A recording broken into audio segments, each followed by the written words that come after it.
Spirit working in the president when he takes the kind of actions he does. We want justice for George Floyd and his family. Everybody agrees on that. But this utter destruction and violence is not the way to do that. And President Trump brought this back again to the country. With Joe Biden, he hasn't even condemned Antifa. Just think about that for 1 minute. He hasn't condemned the rioters. If you voted for Trump, you ain't black. Yeah, you have a problem figuring out whether you're for me or Trump, and you ain't black. I had to look at myself and black, because some people say, Herschel, you're not black. I'm like, no, I am black. HBCUs and the things that the president has done to invest and to support the black community, that's how we grow out of this. Defunding the police is insane. The police are what protect us all from anarchy. We are one people, one family, and one glorious nation under God. We will make America great again. Welcome to Team Trump Online.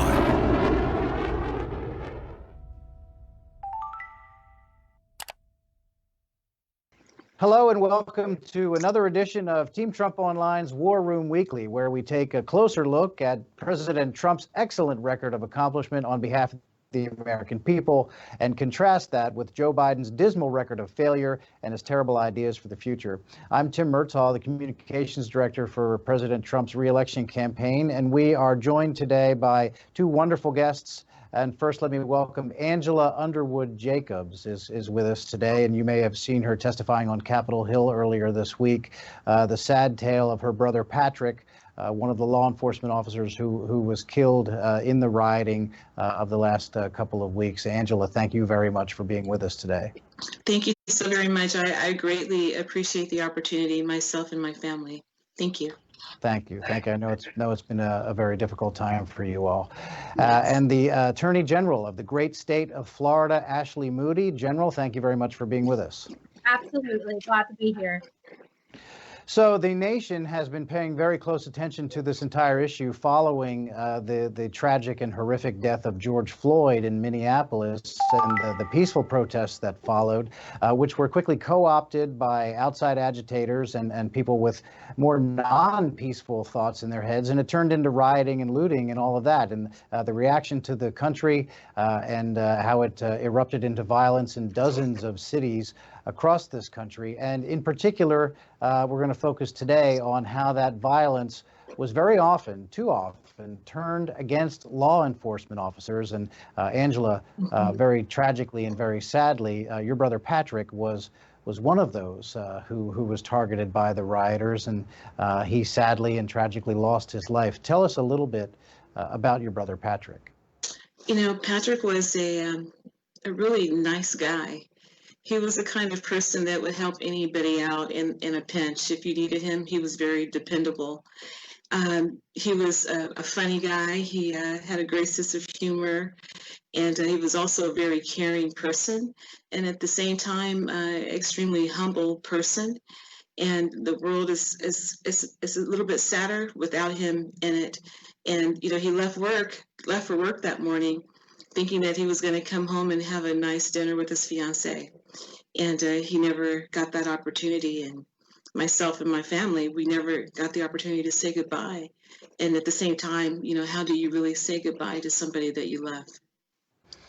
And that's, you know, the heart-wrenching and really the thought that you never want to have when, you know, families of law enforcement officers, every time the officer leaves for home, the family never really knows if that is the last time that they'll be seen, and not knowing if those folks will come home. General Moody, you deal with law enforcement officers all the time as the Attorney General of Florida, and so this is the sort of thing when you see this mob violence in cities all across the country and having it turn specifically targeting law enforcement officers, this just is not something that this nation should stand for, is it?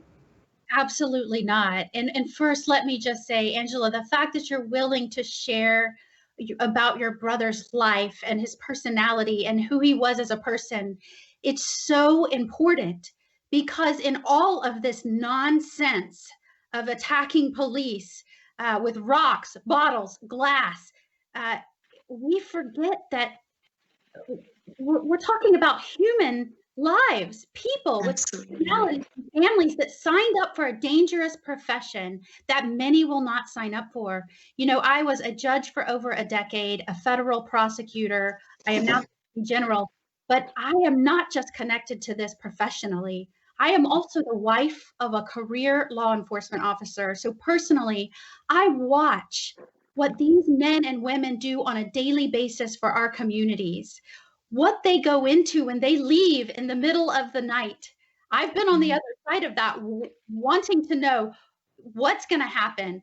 Will we walk in the next morning? These are human beings. They have dedicated their lives, their safety, they've sacrificed for us. And the majority of these men and women in blue are men and women of integrity and honor. And thank you so much for being willing to share your brother's story. Thank you. I really appreciate that. I think that, you know, we have a few people out there that have created this monster of what we're living in right now.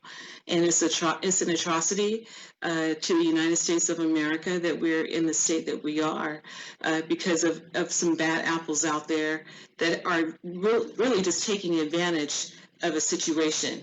And that's what it's really coming down to. And it breaks my heart to see us in such a place of disarray as a country, because we're so much greater than this.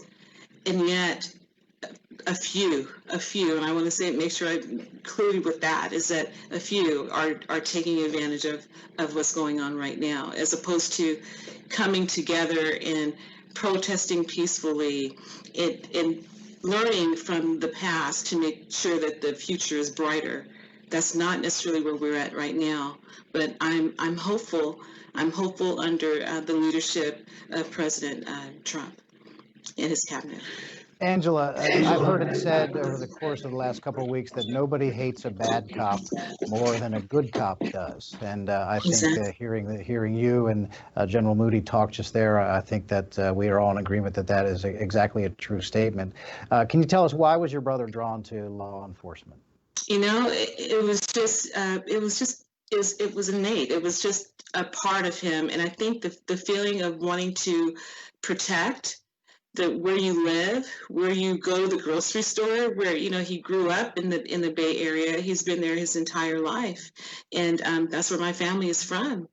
And if you're going to protect and serve, a lot of these men and women choose to protect and serve in the neighborhoods that they live in. So I think that he had kind of he was very brave, a very brave and strong man. And I think that when I heard that he was shot, that was the first part that was really tough for me, because I think of my brother. I go, how could someone so strong die so senselessly without care or any type of regard for human life? This person ambushed him and his partner. They could not have seen it coming until it was too late. So I'm heartbroken at where we are. As a country, I'm heartbroken for the community of Pinole, because again, you know, he knew everyone there, and I can't imagine. I don't know a person that didn't like Patrick, and so I'm mourning his loss, and at the same time, I'm mourning for America.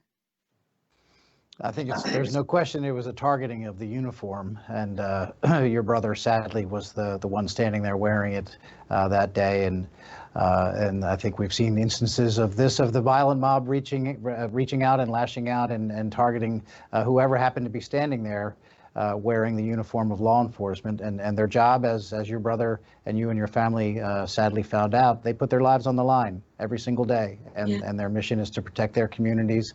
That's what your brother was doing, and he was targeted because that's what he was doing, which is just an astounding thing and an astounding commentary on an element of the folks who were involved in the rioting. And again, we're talking about the rioters and not the peaceful protesters, but the rioters, certainly. Right. So that brings us to this notion of defunding police departments that is sweeping the country, sweeping a lot of these major cities from coast to coast. A lot of elected Democrats. This is an issue that is really overrunning the Democrat Party. We're talking about the mayors of our two largest cities, Los Angeles and New York, and elected officials all up and down the line across the country saying, defund the police, which is an amazing thing to think about when you're looking at complete and utter uncontrollable lawlessness. Let's take a look right now at a sampling of some of these Democrats and what they have to say. I think that the defunding, would you be someone who supports the defunding movement, which is to take money specifically from police departments and put them into education, for example? I think you do all those other things, you don't need all the money that's going to the police department. So yeah, I mean, the spirit of it, I do support that. This is what political courage is for. Political courage, there are moments in every person's career where you have to stand up and be willing to say, am I willing to sacrifice everything that I have, all the privileges that I have, so that the right thing can go through. This is one of those moments.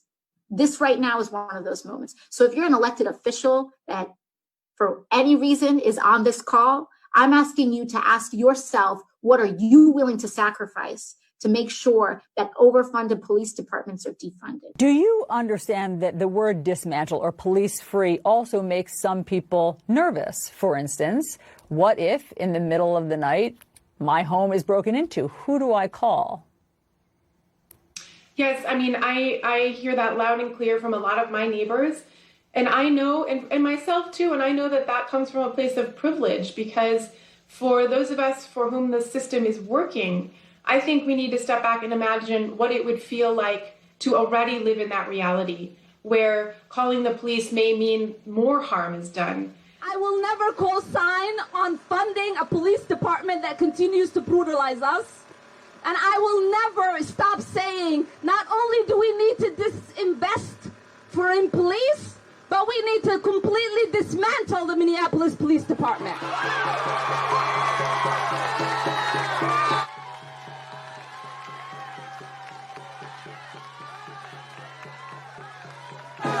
The Minneapolis Police Department is rotten to the root.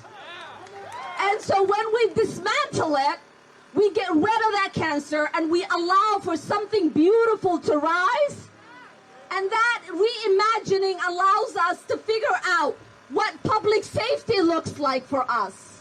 Based on the suggestions of the caucus, based on the work of the task force, that we will be moving funding from the NYPD to youth initiatives and social services.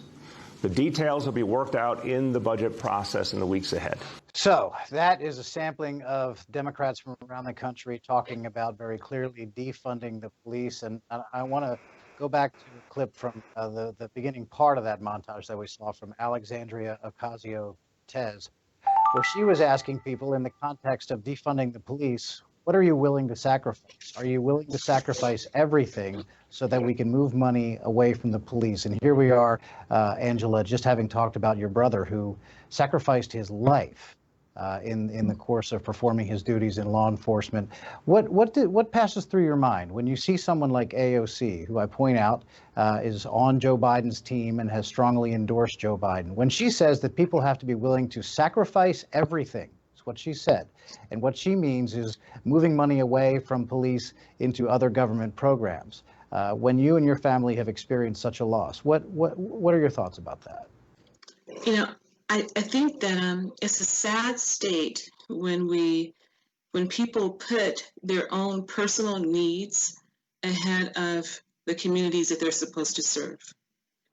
I know that eventually she's going to be running again for office, more than likely. And I believe that sometimes people say things that they believe will give them some type of gain in the moment. And I think that that's a very sad occasion. When in fact, I think that what we should do is we need to actually put more money into the police departments as opposed to thinking about defunding. I believe that it's easy for someone to say dismantle as opposed to being in a situation when they need protection from the police department, and then they're going to expect for them to show up and serve and protect. But when you don't need them, right in that moment, it's easy to say whatever you want to say. So I think that the entire idea is ludicrous, and I think that the communities that need the protection the most, the underserved communities that there are out there, I think it's going to be even worse for them.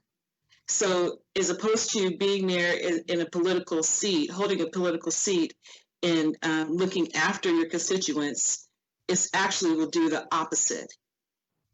So in my opinion, shame on her for saying that. And shame on her for being in a position of authority and stating things as factual when I don't necessarily think that it is. I think that they don't have a plan. It just doesn't make sense, and it's just not logical. No, and it's a slogan that I think we can all accept that it means what it says. They say defund the police. I don't think there's much room for gray area there and misinterpretation. That's what it means. And General Moody, as somebody very involved in law enforcement, let's say they got their way and they defunded police departments all across the country, in the middle of the night, if somebody breaks into your house or if there's some other problem, if there's a domestic abuse situation and someone picks up the phone and calls 911, who do these folks think will answer the phone on the other end? I mean, what sort of plan is this? What sense does it make? They're not thinking. The mistake in the question is they're not thinking. They don't care. Hearing AOC talk about courage is laughable. She's not the one that is having to take responsibility and live with themselves when someone dies or is raped because they've defunded their police, or in their words, they've dismantled the police. She just throws these things out there, like when she said we needed to eliminate ICE, who is entirely in charge of helping protect our country from those that would enter. You know, she will not have ultimate responsibility. So courage, she just lobs out these ideas, these things that incite and now have incited riots, violence, attacks against the police. Let me talk about courage for a moment. True courage that AOC will never and can never understand. True courage is rushing into a house in the middle of the night when you've been called to help someone because there's an intruder in the home and they're armed. True courage is going after a serial killer knowing that they don't want to be caught by police, but they need to save lives and they're going to do it because that's what they took an oath to do. That's true courage. True courage is signing up for a profession where you don't know how your shift will end. And you sign up for that profession because you're willing to serve, not because we pay you big bucks, but because you're willing to serve. And Angela said something that was so meaningful. She said her brother just wanted to be part of his community and be a protector, a guardian of it. You know, when we had these people rushing into churches and harming lots of people, I'll never forget my husband looking at me and saying, I will never let that happen. Yeah. Those are the kinds of people that sign up for these jobs. AOC has no idea what she talks about when she talks of courage. And we need to remember that in order to have a free and stable and civilized society, one where a community trusts its government and government is truly working for and on behalf of the people, we have to have men and women willing to enforce our laws and keep us safe. It's fundamental. It is fundamental to our system of government. And I can't believe we are even having this discussion along political lines. When did that happen? And people need to wake up and get out and vote. It is critical to the success and sustainability of our great nation. It is actually shocking that we're even having this conversation. And I would remind folks again that every person that we hear from on the Democrat side who is on board this defund the police train, every one of them is a supporter of Joe Biden and backs Joe Biden. And Joe Biden, pays lip service to this. He has said one sentence, one time, saying, "Oh, I don't really, support that." And then he gave some gobbledygook answer about how he wants to tie the funding for police to some amorphous plan to have some merit system that holds the police to some code of honorableness, whatever that means, in Joe Biden's head. And so let's hear now for a minute from another one of Joe Biden's supporters, the mayor of Seattle, Jenny Durkan, who has endorsed Joe Biden and has been in the news recently for not the best reason. There is what is called an autonomous zone established in the city of Seattle. Several square blocks of the city have been taken over by agitators and protesters. And in fact, the Seattle police evacuated and abandoned a police precinct building and actually turned it over to the protesters. Let's take a look at her recent appearance on CNN. Got 4 blocks in Seattle that you just saw pictures of that is more like a block party atmosphere. It's not an armed takeover. It's not a military junta. We will make sure that we can restore this, but we have block parties and the like in this part of Seattle all the time. It's known for that.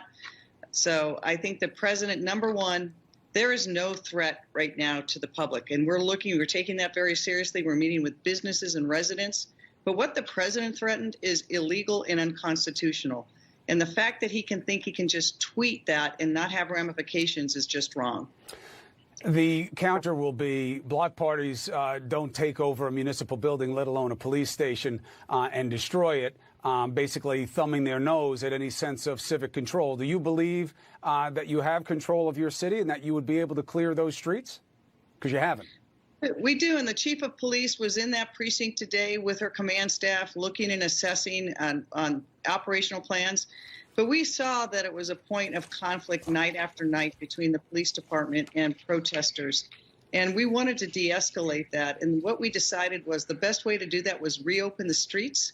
And that itself ended up with some ramifications for the precinct to remove anything that was valuable out of that building. So there you have the Democrat mayor of Seattle, Jenny Durkan, who again is a Joe Biden endorser, and she thinks that her plan for leadership and how to counter the fact that protesters have taken over a large segment of her city is to acquiesce to them and withdraw and just let them have the building. And so this is the idea where President Trump says, no, we have to have law and order in the streets. And the Seattle mayor is actually offended by that. And this is what I'm talking about. You know, the Democrat Party has been overrun by the movement. This is a train that has left the Democrat station. And Joe Biden is just a helpless passenger on that train, you know, frankly, whether he knows it or not. And so, Angela, when you see that here is an elected leader in a major American city saying that the best plan of action is to de-escalate and turn over police precinct stations to the protesters and withdraw from that. What in the world does that say to law enforcement officials like your brother Patrick was? What kind of message is that to say we're going to just let the hooligans run amok? You know, I was a former city councilwoman, and quite frankly, to hear her speak, I was embarrassed. The very idea that you could compare a takeover to a block party? Are you kidding me? I mean, and as I was listening to her, I thought, this just cannot be real. And how does she justify herself? And then I'm praying actually that she takes this tape, takes the tape back and listens to herself, because it sounds almost as though she's in a different reality. Not only that, my other concern too is that if one person decides to start running their city in that particular way, I hope that it doesn't go across America. And then when you talk about defunding, so we're just going to invite chaos into the homes of families, into the streets. People are trying to get to work. People are trying to go to school, all kinds of things. So we're going to invite chaos now? I'm not sure what the mayor was thinking when she made that statement, but I have to say I am thoroughly disappointed, just strictly as a citizen. So I'm hoping that this actually gets rectified quickly and swiftly, and hopefully without getting people in danger, putting people in dangerous way. But that's very, very sad state too. And I think it sends a pretty dangerous message to these groups that are organized. Antifa, we know that Antifa, the Attorney General of the United States, has indicated he has evidence that Antifa is involved in a lot of these violent protests. And General Moody, that sends a message, don't you believe, to these groups that if they go into these cities and you've got a Democrat mayor like this, and most cities do have Democrat leadership, that's an invitation that if we go and just commandeer entire city blocks or want to take over an actual police station, that you get a mayor like this, they're going to just let you do it. And so, how do you react to this? It's crazy. It terrifies me. It terrifies me. This so-called leader of her community is either ignorant about what is really happening in her community, or she is so short-sighted and so ill-informed that she can't see what this leads to. Let me tell you about this block party. This block party has now fencing around it with signs not allowing people in and out, especially police that are there to protect. It has a rapper named Raz who has taken over protection, or let me just say what he calls police duties, walking around threatening people. This is extraordinarily dangerous, extraordinarily dangerous. This has similarities. I'm not even going to say similarities. This is exactly what goes on in Central and Southern American countries, where they will have gang lords overtaking parts where police are not allowed to go in. It is extraordinarily dangerous. The people that live there have no one to protect them, and those that are supposed to be protected them rule and reign with violence. And the people that are hoping to be protected end up being victimized repeatedly by those that have taken control. That is what those of us that have led in law enforcement and have seen criminal justice systems around the world that don't work, that violate people's rights, that do not protect them. That's what happened.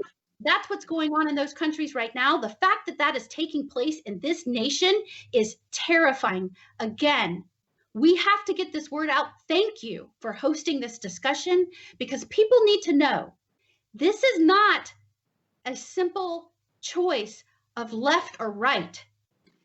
This is, do you believe in the fundamentals of law and order in our nation? Do you believe that we need to trust men and women to come in and protect us and give them the power to do that with integrity and honor, of course, but the power to do that?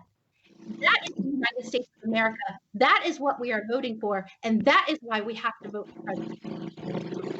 Yeah, and again, this is Joe Biden, one of his supporters, the mayor of Seattle, and we've been over this a lot during the course of this program. You have all these elected Democrats across the country, the mayors of New York and San Francisco and Los Angeles, the Minneapolis City Council, and various members of Congress, AOC, Ilhan Omar, Benny Thompson, a whole variety. And let's not forget the entertainers. John Legend just the other night hosted a fundraiser, headlined a fundraiser for Joe Biden and helped raise him a lot of money. And he's one of the chief anti-police activists on that side. So this is a situation, the defund the police movement. It's something that Joe Biden owns. He uttered one sentence about it one time, and other than that, he's letting the Democrats run crazy with this. He could put a stop to it. He is the leader of the Democrat Party, and he could make them stop. He could say, listen, you guys, this is a bad idea, but he doesn't do that. As far as I know, he hasn't said a word about what's going on in Seattle. Let's remember also, let's go back. Courage. Go ahead. But that would take courage by Joe Biden that AOC wants us all to have, right? It would take courage because it may not be popular with his party. But if you care about the long-term success of this nation, if you care about the United States of America and what it means to so many, you say that this is unacceptable. We cannot not only defund the police, but we cannot undermine them by destroying any sort of support for their morale and their ranks. Good men and women that we ask to do things that so many will not do, have the courage to stand up and say that. And instead, what we got from Joe Biden, we see he hasn't said anything really, just in passing, about the violence used against police officers. And in fact, members of his campaign, more than a dozen of his campaign staffers, very proudly tweeted about it, very proudly donated to a fund in Minneapolis that was paying the bail for the people who were arrested in the rioting. And so you have this silence as the Democrat Party is running away with this defund the police movement, silence from Joe Biden largely, aside from one sentence of lip service about it, and letting all these elected officials just go and do all these reckless things and say these reckless things, and actually in the case of Seattle, turn over police precincts. And so police organizations didn't take very long to figure out that Joe Biden has gone so far over the deep end and is so afraid to stand up to the extremist elements in his own party who are, let's just say what they are anti-police. He's afraid to stand up to them. And so the police organizations have noticed that, and Joe Biden has turned his back on them. Well, they're walking away from him as well. Let's take a look at that. But in the wake of George Floyd's death, Joe Biden is no longer showing solidarity with law enforcement, and that has prompted the executive director of the National Association of Police Organizations to no longer show solidarity with Joe Biden. Shannon. So renewed skepticism on the left over law enforcement, now further complicating Joe Biden's search for a running mate, as well as support from police unions who are increasingly voicing their frustrations with Democrats they say are abandoning them. Yeah, and I don't think that people have to just say that Democrats are abandoning the police. I think the Democrats are doing a pretty good job of explaining that they actually are and explaining it themselves. So, Angela, again, the reason you're with us is because your brother Patrick was shot and killed as a result of his being on duty as a federal law enforcement officer during one of these riots. When you hear that the Democrat nominee for president, Joe Biden, has effectively turned his back on law enforcement, and that the police organizations have noticed that with some dismay. Why is that something that you think it's important for voters to know? Well, I feel that, as a leader, specifically an elected official, when you're going to be great, you can't pick and choose when to be great. Maybe it's Monday and Wednesday, but what about Thursday, Friday, and the rest of the days? You want to be great consistently. And I think that right now, again, I believe it's fear. He's thinking that if he doesn't do or say what his party wants him to say, then he won't be able to be elected.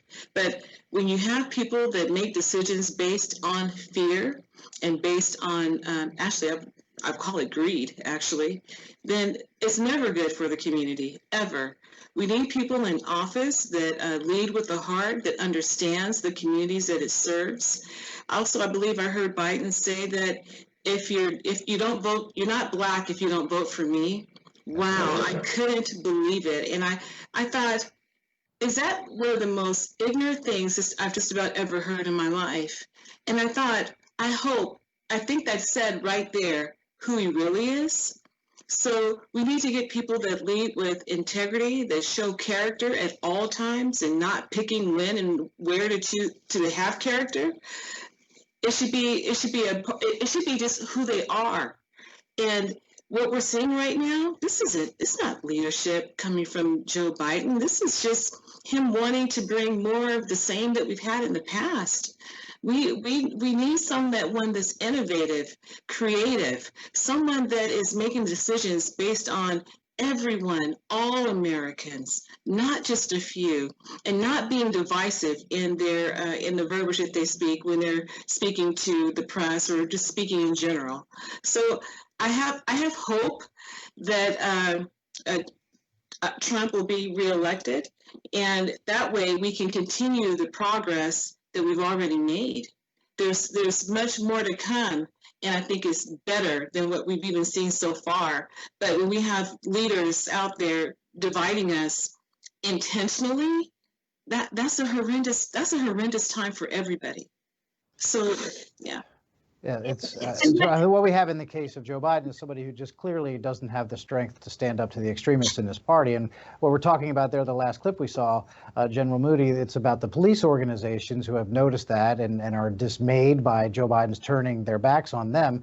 But it's actually more that's important. You know, if you're working with the Florida State Police, for example, they don't like to hear that a guy who's running for president, wants to be president, has turned his back on law enforcement. That's terrible for the police. It's terrible for morale. It's terrible for their belief that they'll have the support they need to keep our community safe. But more importantly, what does it tell to the people that those police are supposed to be protecting? Yes. It means, you know, if you don't support the police force who are protecting our homes and our communities, it means you don't support me. That's what people are thinking. And as the Attorney General of Florida, I mean, how do you counter that? If Joe Biden were to somehow become president, how would you counter that? And how does it make law enforcement's job more difficult? You look no further than President Trump and how you would counter that. What Angela talked about in terms of what we need in leadership, the characteristics that she talked about, you could sum it up by needing someone that was truly courageous. True courage. And true courage is what we talked about. It's coming out and saying what is needed for the United States of America, regardless of what people think, because you know that's what needs to be done. In fact, when we met on this past week, when I met with the president and law enforcement leaders around the nation, first and foremost, he came out and he said, look, I support the men and women in law enforcement. The majority of these folks are what keeps us safe, which allows us to live as a civilized, productive, loving country. And that does not mean that I am not all in and doing what I can do as president to make improvements on policing and how our communities and police can work together to build that relationship. He's all in. And let me tell you about true courage and true leadership. You know when he was all in? Not as a result of this horrible, tragic killing of George Floyd. He was all in when he was first went into office and the police says, you've done more. They came out and said, you've done more for us, President Trump, than we saw in the last administration and the entire term. He was truly courageous when he said, hey, I'm going to institute a commission on law enforcement. And the mission is, as part of that, to build trust in our communities and law enforcement. You know, when he did that, well ahead of this incident. In fact, in January, that commission took office, and General Barr said at that time that was one of the main purposes. So he is not short-sighted, like we've seen in some of the clips that you've played. He is looking at how what needs to be done, how we need to improve our relations within our communities and our police. He's looking at ways we can improve economic opportunities in certain environments, certain cities. He's looking at how we can reform the criminal justice system with the First Step Act. Talk about courage, talk about leadership. That's exactly what Angela was talking about. And I'm glad that's how you handle it. That's how you respond when the so-called leaders of the Democratic Party that are coming out and saying they want to defund our guardians, our protectors. That's how you respond with true courageous leadership. Yeah. I'm glad you brought up the president because I think he would agree with you on all those points, but you don't have to take it from me. Let's hear straight from our great president, Donald Trump. We must defend the rights of every citizen to live without violence, prejudice, or fear. We support the overwhelming majority of police officers who are incredible in every way and devoted public servants. They keep our cities safe, protect our communities from gangs and drugs, and risk their own lives for us every day.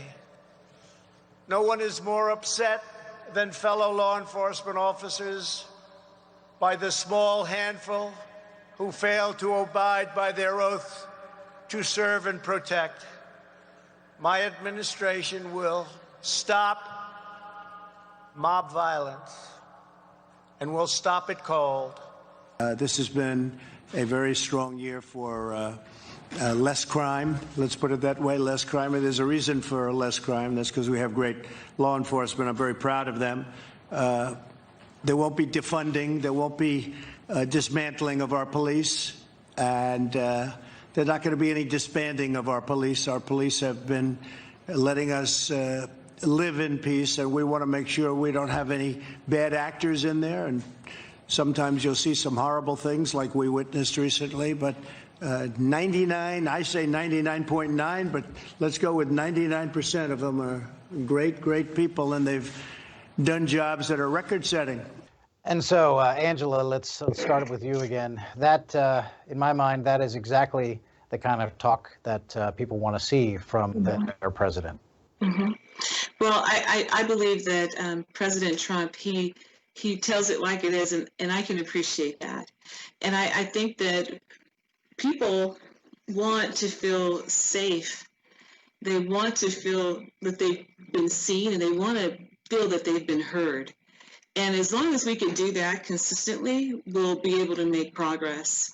But President Trump is a very strong leader, and I like that. I want to feel confident in the person that is running the country. So when we look at what's going on within the different communities, we have to make sure that, number one, that we elect the right people to lead the cities, and that they have a true understanding of who it is that they're actually protecting and serving in the city. As an elected official, our first obligation is the people, and we have to make sure that we understand who they are and what the needs are. And then we put plans and strategies into place so that we can make sure that the economy is strong, that we are providing opportunities for education for our children, that we are bringing jobs into the community. It goes with all of these different things. But at the root of all of this, we have to make sure that we're listening and that we're really on the ground. We have to be in the weeds almost with our constituents to make sure that we really know and feel what's going on so that we can make the right decisions. I think that's exactly right, making the right decisions. And General Moody, that's why it really does matter so much who is in the Oval Office, right? And so we've got President Trump in here now, and we need him back again, 4 more years. The question is, who do you trust to lead the executive branch in this country? Go back to grade school. The executive branch is charged with enforcing our laws. Who do you trust to lead it as President of the United States of America? Someone who comes out and says in no uncertain terms, I support the men and women in law enforcement, will do everything I can to make sure that their policing practices respect everyone and that everyone is equal under the eyes of the law? Or do you want someone as President of the United States who can't come out and say that the police, the men and women, shouldn't be defunded? Mm-hmm. Mm-hmm. It's astounding to me that this is even an issue we are talking about when we're talking about who we want to serve as the head of our executive branch as president. It's pretty clear to me. Yeah. Well, this is without question an issue that is not going away. I don't think there's any sign that the Democrat Party is going to drop the defund the police demands, and they're continuing to work on Joe Biden. And we know from experience, based on things that he's done on other issues, that he simply does not have the strength to stand up to the most extreme elements in his Democrat Party. So I want to thank you both. Angela Underwood Jacobs, we appreciate your time here, and I know it's been a very difficult period for you and your family, and we're again very sorry about the loss of your brother Patrick as he was working in the line of duty, and thank you very much for being with us. Thank you so very much. I appreciate that, and I'm hoping that my brother's memory is we can think of change in a positive way and bring the nation back together again and get rid of a lot of this negativity and fear that we have entrenched in so many of our metropolitan cities. But thank you again for having me and being able to share my story and my brother's story. Well, amen to all of that, and thank you, Angela, for you and for your willingness to talk to us today. And the Attorney General of the great state of Florida, Ashley Moody, thank you for your time and everything that you're doing to help protect the good citizens of Florida. Absolutely. Thanks for having me. And we thank you for watching. This has been another edition of Team Trump Online's War Room Weekly. And before we go, I want to remind you to please download the official Team Trump 2020 app. It's available in all the app stores right now, and it lets you get all the straight news, the real news, straight from the campaign without having to go through the Beltway media filter. It also lets you get involved in the campaign. You can make phone calls from the comfort of your own home and get involved that way and volunteer for the campaign in any number of ways. And when you do all those things, you earn points, which you can cash in to win great prizes, up to and including a picture of yourself with President Trump. So download the Trump 2020 app today. That is our show. But before we go, I would like to take the time to wish a very special happy birthday to our boss and the President of the United States. Happy birthday, Mr. President. And here is a little montage of some others wishing President Donald J. Trump a very happy birthday indeed. Happy birthday to you. Happy birthday to you. Happy birthday, Mr. President. Happy birthday to you. Happy birthday, Donald Trump. I just wanted to wish you the happiest birthday of all because you deserve it. Happy birthday a million times. Happy birthday from Long Island. Thank you, Mr. President.